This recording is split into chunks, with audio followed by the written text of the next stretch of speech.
I'm Kelly Woods Vaughn with the Women's Business Network, and we have been reaching out to all of the candidates. And today we are here with Krista Brown, who is running for town council, and she just served the past year, 18 months? Year, yeah. A year, as town council, so some of you may know her already, but we're going to go ahead and ask her some questions from the Women's Business Network. So Krista, I would like to hear just a little bit about who you are and tell me about your role on town council. Sure. So I moved to Colonial Beach, as many know, about 5 years ago, full time, and absolutely love everything Colonial Beach. I'm glad you came to my house because I know the viewers can't see, but over here, all of these pictures are actually all pictures of Colonial Beach in the Victorian era. And I've had those for about 15 years and carried them from house to house. So it's cool they finally landed their home in Colonial Beach. No, I love it here. I love the town. Couldn't be happier. Serving in town council has truly been a blessing to really be able to be involved with the town. I love it here so much. I used to vacation here, now I live here, my family's here. And being on town council, I really like to have involvement with the town and meet people like you, meet other business owners, or I'm a business owner, meeting business owners, being involved in working on the problems we have, working with the citizens. Everyone loves this town. It's an easy job to do when you have the town that we live in and the citizens we have to support it. Okay, based on what you know about Colonial Beach, what do you see as our top priorities for the town and why? 110% the infrastructure. I know that every candidate speaks about this. I know that all council members speak about the issue, but being the newest member, I feel like I was given the opportunity to really kind of see it with, no rose-colored glasses, no holds bar, and getting the tour of the wastewater treatment plant, traversing our sidewalks. It's obvious infrastructure is a problem. And in order to continue with economic development, gaining tourism, making our town beautiful for residents and tourists, we've got to fix the infrastructure and make the town that next step of the beautification process, which I'm looking forward to, but we can't get to there until we have the infrastructure fixed. I do think we're in the right place right now. I know there's been a lot of controversy in town, but it is my opinion that hiring and voting the contractor was the smartest thing to do. They've done a great job. I've seen the plant before, after. You just can't even describe the difference. So I think slowly but surely we're getting there. I think we're on the cusp of some really good infrastructure major changes, and I really want to see those get accomplished in the next 4 years, and then we can kind of grow from there, but that's really our huge underlying problem right now. So understanding those challenges, as you do infrastructure, there's been a lot of talk about our water and sewer, our sidewalks, the budget process. With your experience, how do you see any of these being improved upon, or do some of these things just need to be eliminated? Yeah, that's a good question. I guess for this, I'll kind of focus on sidewalks as the example. And this is something, again, I'll probably get a lot of fun comments for this, but I'm curious as to what the citizens think about our sidewalks. I think downtown, it's essential to fix them. I don't know if we're creating more of a problem by fixing them and repaving them in our residential areas. I don't know. I've heard some folks on the point say they would prefer not to have sidewalks in their yard. I've heard folks say on the north side, they want more sidewalks.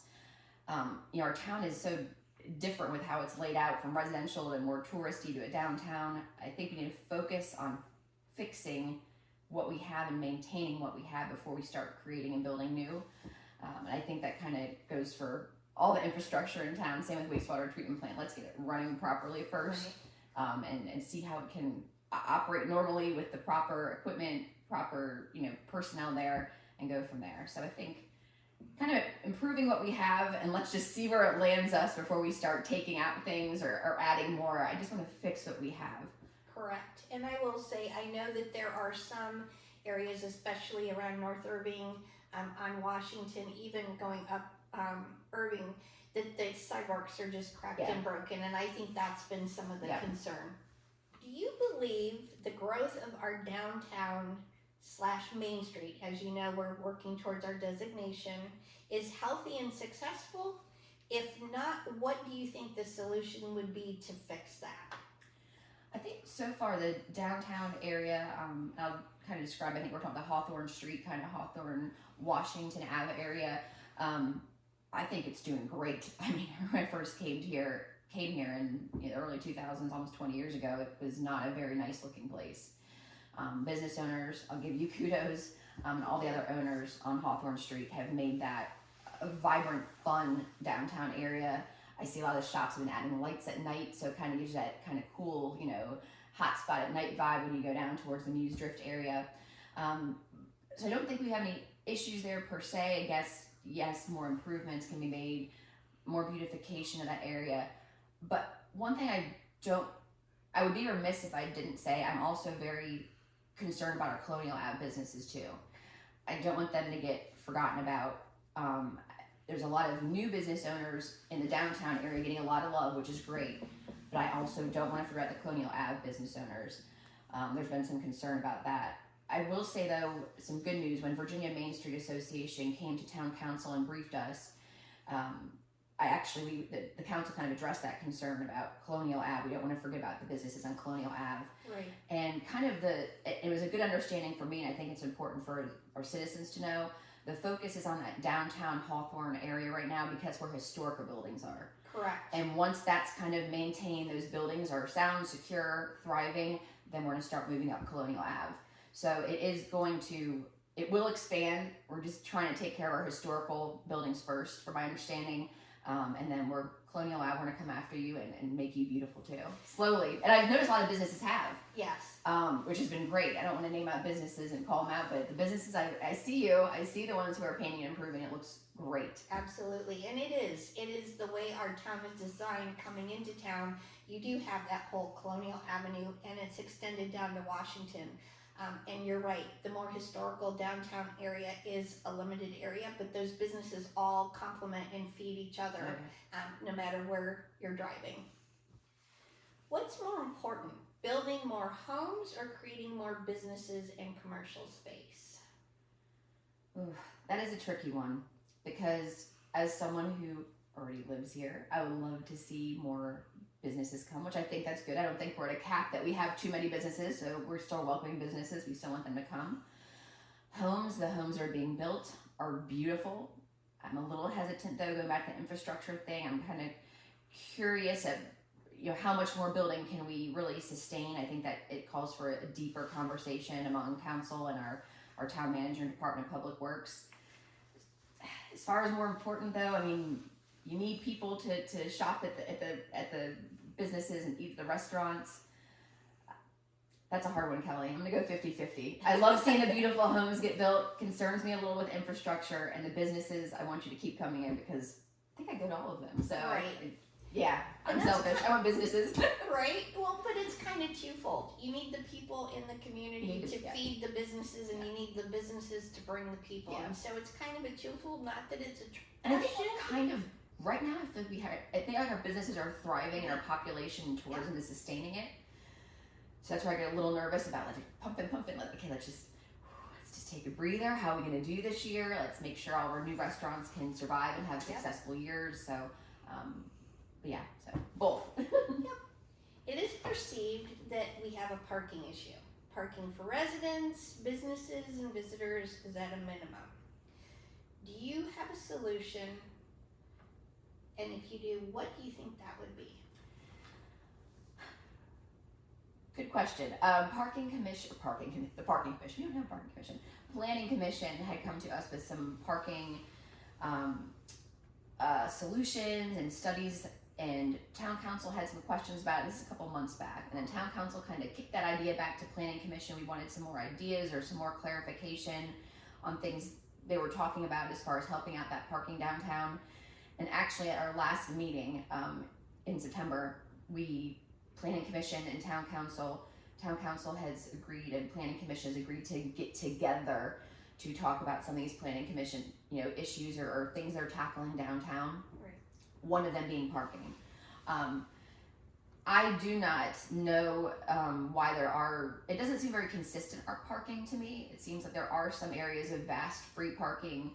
There are areas of meters, or the metered, paying and then go to the stand and come back. There's some, 15-minute parking here and there, which I think we need to have more consistent parking throughout the town, whether it's just everywhere is that metered parking, and it's, you know, free in the off season, which I do think is important. I think free in the off season, we need to keep that, definitely. I think that helps keep people coming in. But yeah, I think just more consistency across our parking is what I've noticed. Just doesn't seem quite fair, if you will. So I'd like to feel better at that. And maybe, you know, you have the business, you give a voucher. So if you're staying at, you know, a hotel or something, you can have a voucher.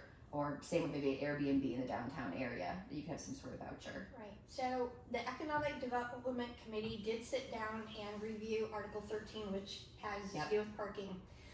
We did have a couple of suggestions, and one was consistency in where you can park, people understanding what is paid, what is unpaid, hours that it's paid.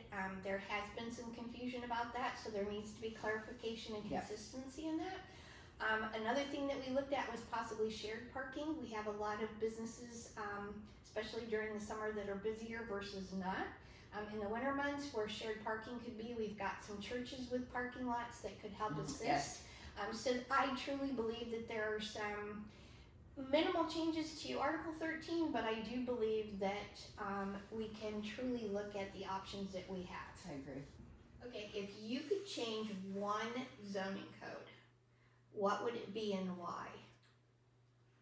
So I don't think I would change one zoning code at this time. Again, I feel like there's so much business growing. I don't think we need to get too into the weeds and going through all of our permits and how we go about approving them or disproving them. I do think, though, that the process we have right now could be sped up. I've heard from business owners saying that, unfortunately, there are some steps in the permitting process that are really delaying them. I've heard the same at our county level as well. So I would like to speed up that process. So when we do have permits coming before us, they're getting approved in a timely fashion. And I will say, again, council we receive pretty often, I would say almost every other meeting, we do get, conditional use permits coming to our attention where we have the opportunity to review them and vote on them. So at this time, I don't think we really need to take any of them away or change them. I think we need to continue what we're doing and maybe get a little more better streamlined at doing them. Okay, one of the things I've heard from other women business owners, along with at the EDC, that we are still considered not to be very business friendly. Processes and costs have not been consistent, and sometimes that business support is lacking.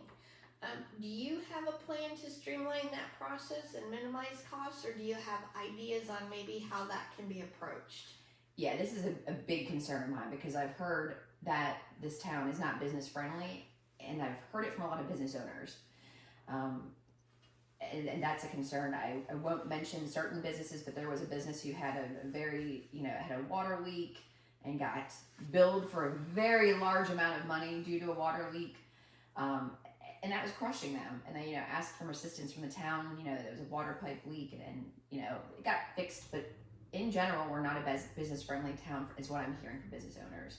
And that's just the truth. And I hate to hear that. And I hate to say that. I think something that is good, which I can say you're a champion of this, is you getting out and forcing us to talk with you. Yeah. Forcing us, being on our calendars and saying, hey, Krista, I want to talk to you. We need more of that. And I have a relationship with a lot of business owners, and I have been, making sure they're being taken care of as they should for the town. They're bringing in money. We don't want to take them off. We don't want to treat them poorly. Right. And we don't want to fine or fee them. And again, I know that, I think, again, with the new town manager coming in, I mentioned this a little bit offline, Natasha's been great. Now now a new assistant direct town manager, Ben Prescott, they really want to make this town more business friendly and streamlined as well. And I think there was some issues with the past, maybe some past town staff that were just kind of a little hesitant to get things going. But I think Ben and Natasha are the key to this, and give us a chance at the beginning of this next year, once we kind of have all these positions figured out. I think that this town's going to become known as business friendly on the neck. Well, that's really good to hear. I know that sometimes there can be challenges, and I know as growth happens, sometimes it pushes things to be changed. So if we can work between our women business owners and male business owners, the Economic Development Council, and others in town, I think there are ways that we can really fix that approach. I think so too. You know, and I'll tell you this: the meal and lodging tax that happened last year, that I voted yes on. I admit that everyone knows that. Did not want to do that. I said many times, I don't think that balancing a budget with a tax is the right thing to do. I'm not proud of that vote. I'm not. But I'm proud of the vote because we had to vote to pass a budget as mandated by the state. If we wouldn't have passed that budget, essential services would have stopped. We had to have a passed budget. So I know the meal and lodging tax was not a business-friendly move, and I'm not happy with the vote I made, but you have to do it sometimes. Correct. And we tried so hard to work to protect you guys and our restaurants. I'm hoping the impact wasn't too terrible, and I'm hoping not to have to do that in the future. And I think we're in a good place now. I really do. I think with the infrastructure being improved, more businesses coming in, I think we're in a good place. That leads us right into the next question, because I know there were a lot of concerns there. Food lodging taxes were increased, which is not a consistent guaranteed amount every year, no. As we know. Increases to taxes, sewer and water and businesses are a touchy subject. That hits a lot of people. A lot of our business owners are also residents. And it hits our bottom line. And we compete with everyone else in tourism. If elected again, what steps would you take to put our city or our town on a firmer financial footing? Because I know budgets are hard conversations. No, this question was actually asked at the candidates forum, I believe, or a similar question, and I was totally transparent and honest. I'm not a budget numbers person. I'm not. Last year was my first time working on an actual town budget. It was interesting. I kind of followed the lead of my colleagues because they really knew what they were doing and had experience.